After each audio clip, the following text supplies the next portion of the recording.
ఎన్నికల ప్రచారం ముగిసిన వెంటనే కన్యాకుమారి వెళ్లారు ప్రధాని మోడీ. వివేకానంద రాక్ మెమోరియల్లో ధ్యానం చేస్తున్నారు.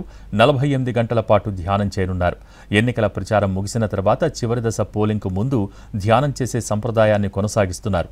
ఇవాళ్టి నుంచి జూన్ 1 వరకు కన్యాకుమారిలో గడుపుతారు ప్రధాని. 2019లో చివరి దశ పోలింగ్కు ముందు కేదార్నాథ్లో పర్యటించారు.